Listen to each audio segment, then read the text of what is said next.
It is our honor and duty to brief Nigerians about how the election day processes are going, the challenges we have encountered, and the measures we have taken to address these challenges. As all Nigerians and friends of Nigeria around the world are aware, today is election day in the Federal Republic of Nigeria. Nigerians are voting for a president, 109 senators, and 360 members of the House of Representatives. From our situation room, we have been observing the processes nationwide, and we have been receiving reports from our state offices.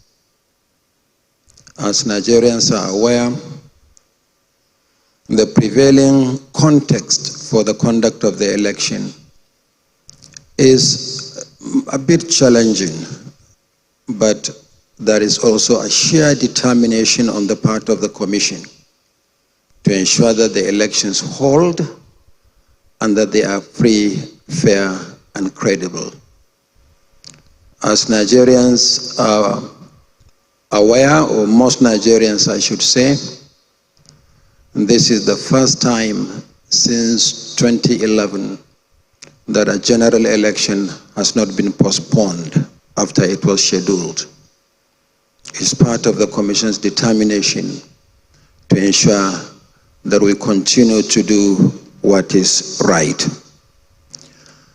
So we considered it auspicious to address the nation at this point, and we are going to continue to do so throughout the day intermittently until we formally open the collation center tomorrow. So far, so good, generally speaking. Voting is going on nationwide. The bimodal voter accreditation system, the BVAS, deployed nationwide for the first time, has been functioning optimally in most parts of the country. And we hear actually less and less of complaints about the functionality of the bimodal voter accreditation system than we hear about our other processes. So based on the reports that we have received from the various states of the Federation and our office in the Federal Capital Territory, some challenges were identified, one of which is the inability of the Commission in a number of places to open the polling units at the appointed hour of 8:30 a.m. Some of the polling units opened late, but in line with our policy, any Nigerian who is on the queue will have the opportunity to vote, no matter how long it takes, until the last person on the queue before 2:30 votes, no matter how long it takes. Some of the reasons why we couldn't open the polling units on time are, one, the perennial problem of logistics in spite of our best effort. I think in 2023 we have conquered the challenge of getting election materials to various locations. Yes, there may be complaints here and there, but generally speaking, we have delivered the hundreds of millions of ballot papers and result sheets that we are supposed to deliver for the election. But another contributory factor to the late opening of the polling units is actually the perennial insecurity in the country. For instance, we couldn't deploy early enough to Alawa in Shiroro local government area of Niger State, bandits launched an attack, not necessarily on INEC officials, but in the area. So on the advice of the security agencies, we tarried a while. But I'm happy to say that we were able to deploy to Alawa, and voting in that location is ongoing as we speak. Similarly, in Oshimili local government area of Delta State, thugs attacked a polling unit and 2 beavers machines were lost in the process. But again, determined that election must continue, we were able to replace the stolen beavers machines, reinforce security, and voting continued in that location. Similarly, in Safana local government area of Katsina State, thugs attacked one of our voting locations and snatched 6 beavers machines. But again, were able to recover and use the spare beavers machines and reinforce security for voting to continue in that location. Happily, the security agencies have recovered 3 of the beavers machines, but 3 are still held by the thugs. So in these locations, the target of attack was actually the beavers machines. No longer our ballot papers or ballot boxes is the beavers machines. But in the 2 instances, we were able to recover and continue with the process. But there are also other complaints we had from some political parties about the shortage of polling agents' tags, the identity tags. Nigerians may recall that for the first time, we designed a portal and encouraged all political parties, as required by law, to nominate their polling agents. They never interacted with INEC face-to-face. And we harvested over 1.5 million nominations from political parties for agents at polling units level alone, and over 68,000 for collation at ward level, local government level, and the states, and 27 collation agents for the national collation as nominated by the 18 political parties. And we printed those cards and delivered them in the main to the states, where they were collected by the state chairmen of political parties. But not all the parties nominated agents for all the polling units. So we did what we are supposed to do. And if there are issues, then definitely these issues will not be from the commission. But we also realized, and that is why we created the portal, that parties would like to issue agents their own tags bearing only the logos of the party and the word agent written across.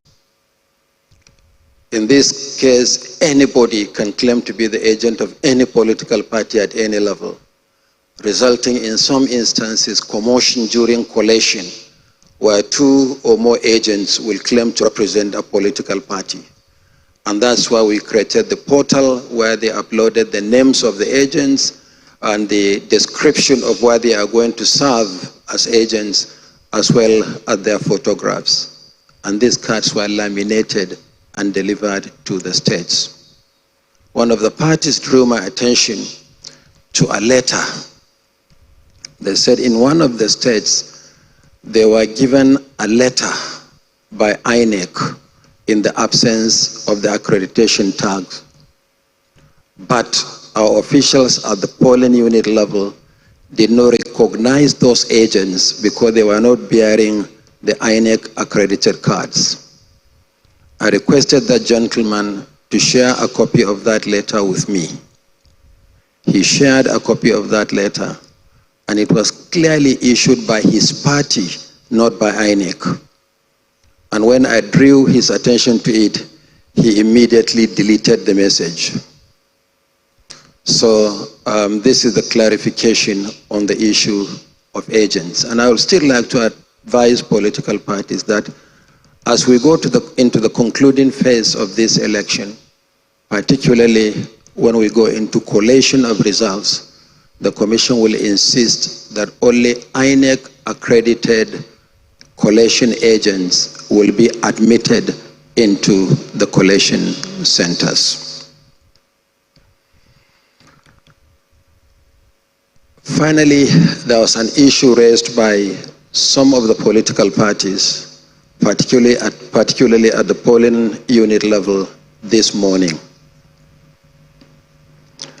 They said that in some instances, the logos of the political parties were on the ballot papers, but the acronyms of the political parties were not on the result sheets. I need to provide this important clarification. The process of producing the result sheets is more complicated than the production of the ballot paper.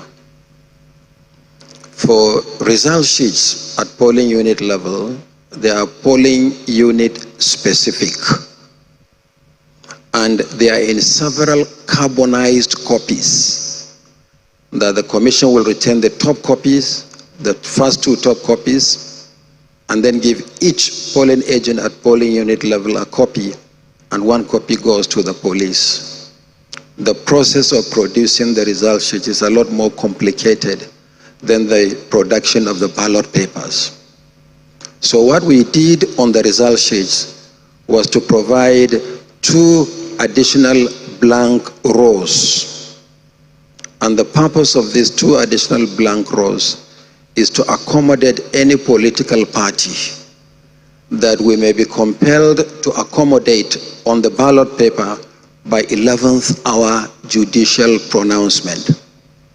So those 2 additional rows are supposed to take care of that eventuality. So where you have a party on the ballot, but the logo is not on any of the result sheets, this can actually be added to the result sheets, for which rows have been provided accordingly. And the presiding officers and the collation agents are authorized to accept and certify and stamp the insertion of political parties where this situation arises. There are also unfolding situations in Abia and Imo states. In Abia, deployment is taking place late to the polling units. The Commission is aware, but we are assuring voters in Abia State that no matter how late we deploy to the polling units, if voters are on the queue before 2:30, they will vote no matter how long it takes. So we are aware of the situation in Abia State. We are also aware of the situation in Imo State. Generally speaking, but specifically in respect of 4 local government areas: Okigwe, Uguta, Osu, and Olu local government areas. In the whole of Osu, we had issues in all the 11 wards. In the case of Olu, it's 6 wards out of 11. In the case of Okigwe, it's 5 wards out of 11. And in the case of Oguta, it's more widespread. I had a discussion with the Inspector General of Police this morning, as well as the military, and our officials have been escorted to all the 4 locations. I take it that voting would have commenced in some of these difficult places, but if it doesn't, then I want to assure voters in those locations that election will hold and they will not be disenfranchised. We are going to be making this briefing to Nigerians intermittent throughout the day. So we'll go and review the situation further. I hope in the next, what's the time now, Festus? Almost 1:30. Should we say 4:30? 4:30 will be here to provide Nigerians further updates. But this briefing is also supposed to be interactive. Yes, we may be journalists, but we are above all Nigerians. There are things you might have heard, things that we might have seen, reports that we might have read, that we would wish to draw our attention to. In our situation room, we have several platforms. That is what is called the INEC Citizens Contact Center, ICCC, where Nigerians using different platforms also relate with the Commission, report situations, and we have been responding. But you'll understand that we are in the middle of an election. So if there are 1 or 2 questions or observations or suggestions, I would like to listen to them and respond to the questions before we go back to the situation room. Thank you very much.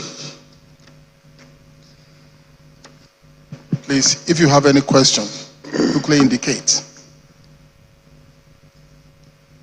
by raising up your hand, please.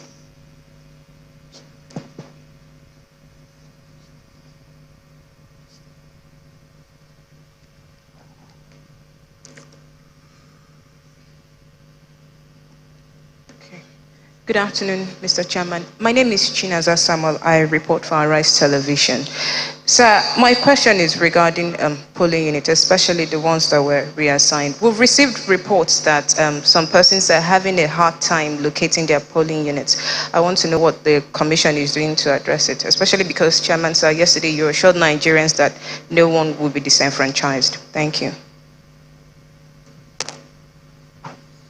Good afternoon, Chairman. My name is Mia Ogidi of NTA. You have acknowledged that polling distribution of materials arrived late in some polling units. And that is not a fault of the electorate. And their time has been taken off. Are you considering extending the time beyond 2:30? And secondly, we just got report that Boko Haram terrorists launched an attack in Goza in Borno State, and some of your personnel were injured, including the electorate. Have you received any information and any action has been taken? And secondly, one of the vice presidential candidates and a governor of a state went to their polling unit in Borno State. As of 11 o'clock, your men were not on ground. So are you taking action regarding some of these issues? And AFAB Estate at Apo, as of 11:30, no materials. The same thing in Federal Housing Estates in Lube. Can you please respond to some of them or all? Thank you.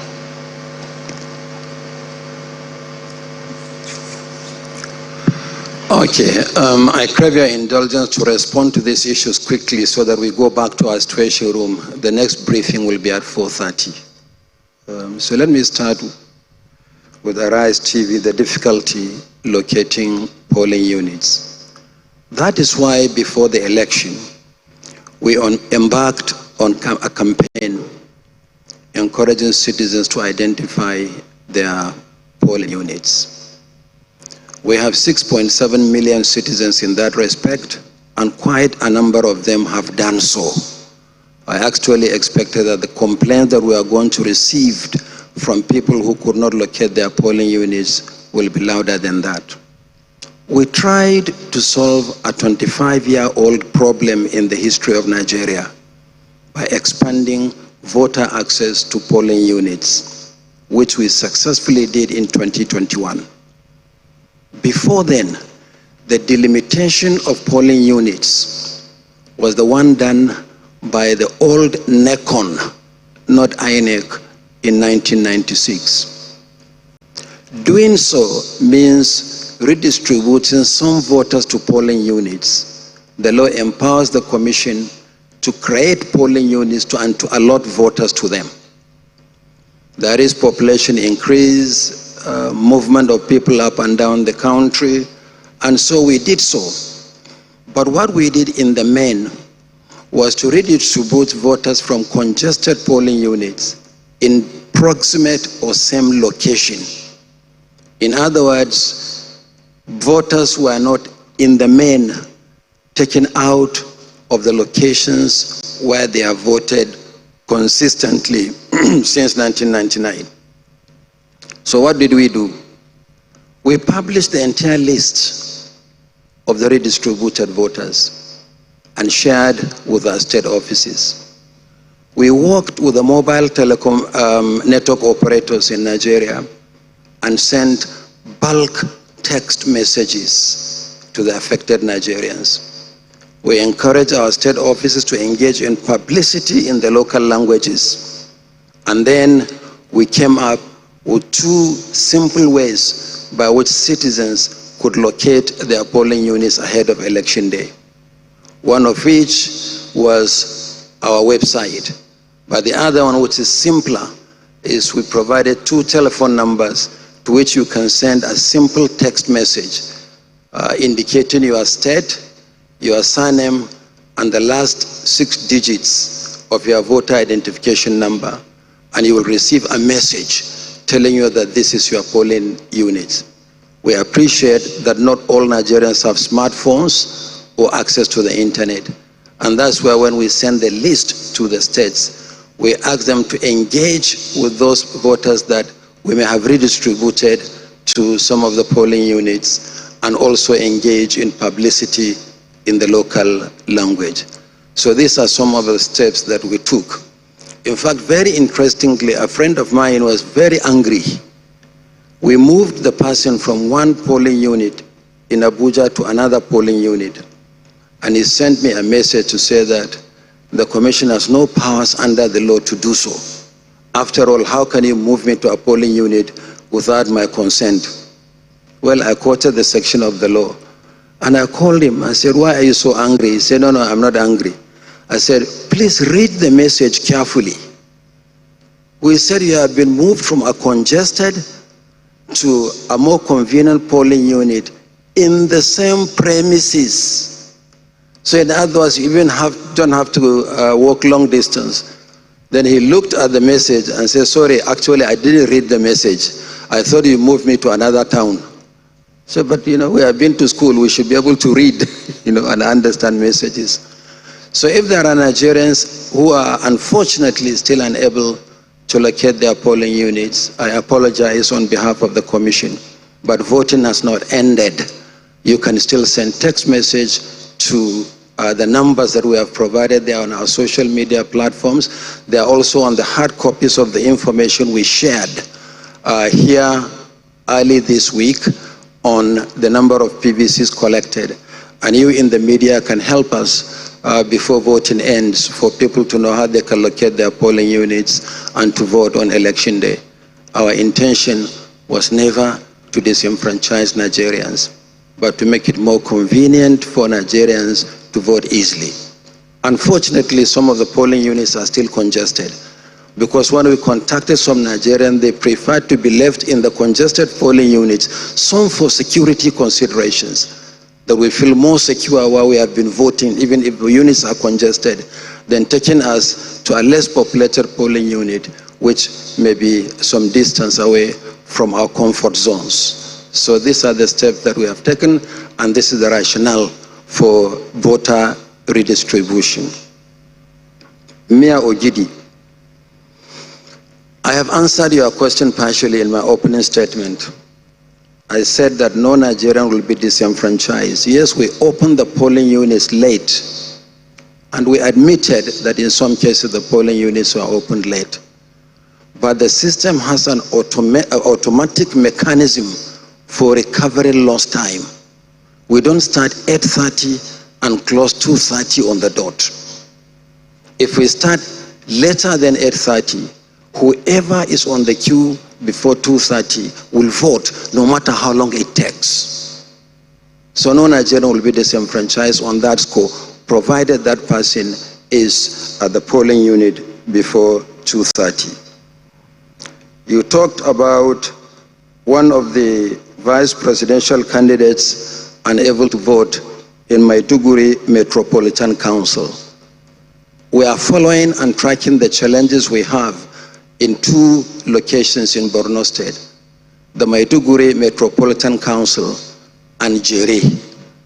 So we are tracking that. Voting hasn't ended. We are sure we'll overcome whatever challenges, and every Nigerian will have the opportunity to vote. Then finally, you talked about the attack on some of our officials in Goza. We are tracking that one as well.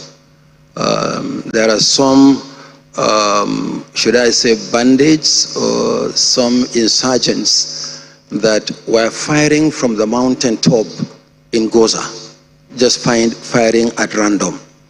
That was what we were tracking before we had to come to brief you. So we'll continue to track. At 4:30, we should be in a position to give further update on that. I thank you very much. The work continues. See you at 4:30. Thank you, Honorable Chairman. Please, we all gather again here at 4:30 for the next round of update from the Commission. Thank you.